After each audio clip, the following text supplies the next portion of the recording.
and streaming on Matt. We all have so much more in common than what separates us. Let us fight for the ideals we hold dear, and let us always remember, when we fight, we win. That was Kamala Harris last night, briefly taken to the stage. And now it is day 2 of the Democratic Convention, and hosting tonight's gathering, a Republican, host of The View and CNN political commentator Ana Navarro. But she is not the only Republican who is lending their voice in support of Kamala Harris, something the Harris campaign is making sure to highlight this week at the DNC, of course. That includes Rich Logis. He's a self-proclaimed ex-MAGA activist who addressed the convention last night, explaining how he went from loving Donald Trump to now campaigning for Kamala Harris. So I finally stepped outside the MAGA echo chamber. I stopped listening to what Trump said and looked around with my own eyes. And I realized he had been lying about pretty much everything. So this is my message to all the Republicans and independents who are watching. People like me who voted for and believed in Trump.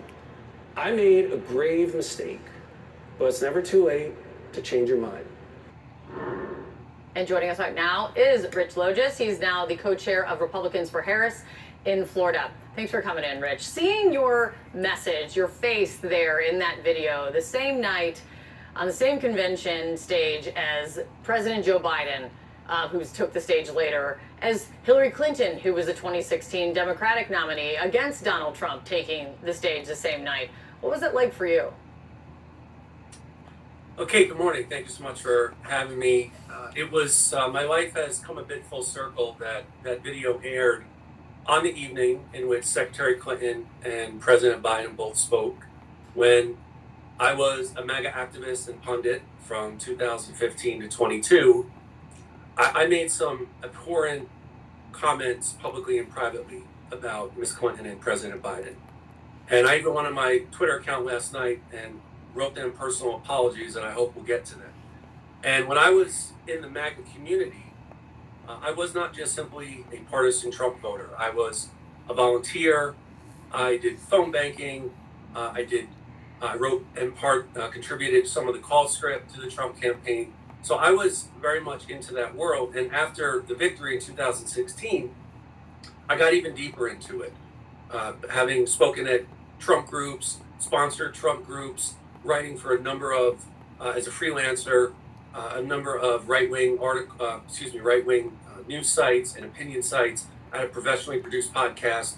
So I was someone who gravitated to the Trump campaign at the time in 2015. And Rich, you were deep in it, as you're describing. And one of the things I've been wondering is, how do you sum up what attracted you so much to Donald Trump then? And also, when was the moment that he lost you? So I consider myself at the time a very disillusioned American politically. And I saw Trump as an outsider looking to change the ways of Washington. And right now, as I am working on behalf of the Harris-Walz campaign for Republicans for Harris down here as a co-chair in Florida, I understand why there are Americans right now who have these feelings of disillusionment and disenchantment. And I was asked to come on the campaign. I didn't hesitate when I was asked, because I think that there's a message that perhaps I hope I'm uniquely able to deliver, because there were a number of factors that led to my questioning my beliefs. They all happened in the summer of 2021. There was mismanagement of COVID by both Trump and my governor, Ron DeSantis. There was a better understanding of January 6th. I started to diversify my news and information sources, started to get out of that MAGA and right-wing echo chamber, started to realize that there were some beliefs I held that turned out to be wrong. There were other moments, such as when the Republican Party deemed the insurrection legitimate political discourse. And then there was the final straw for me, really, which was the Uvalde, Texas school shooting. So I went through an entire year of personal tumult, having to come to this conclusion that I was mistaken about pretty much everything that I believed. And I think it's important that I let viewers know that I take responsibility for everything that I said, all my rhetoric, all of my decisions. And it was on August 30th, 2022, when I published a mea culpa, in which I stated my remorse for supporting Trump and DeSantis and MAGA. And I wanted to acknowledge that mistake publicly because I was always very public in my support for Trump.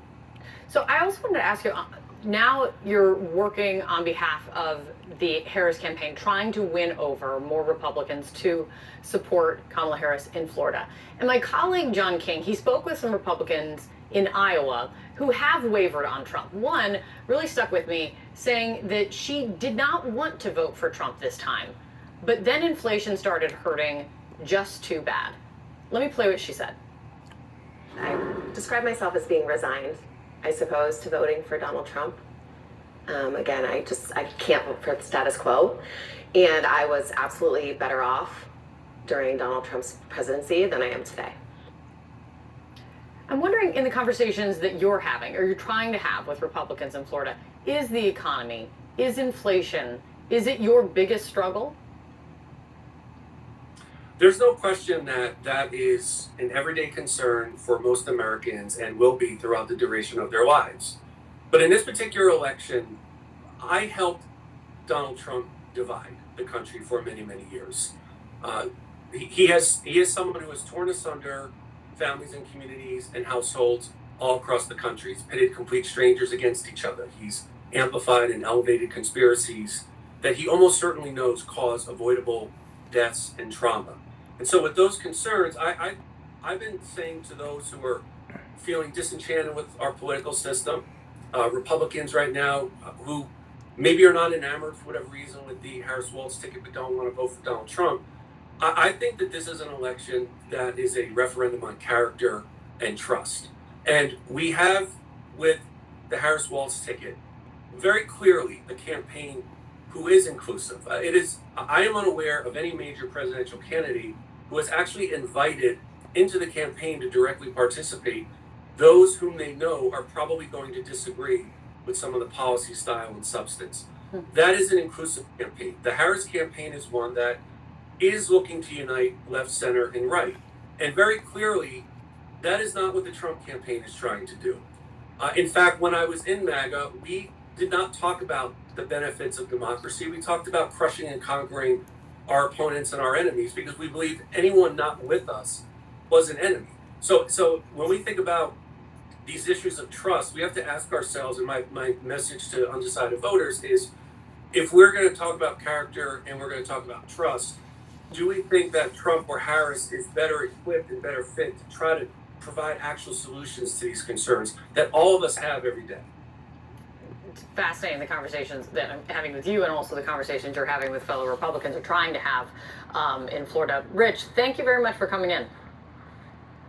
It's my pleasure, Kate. Thank you. Thank you.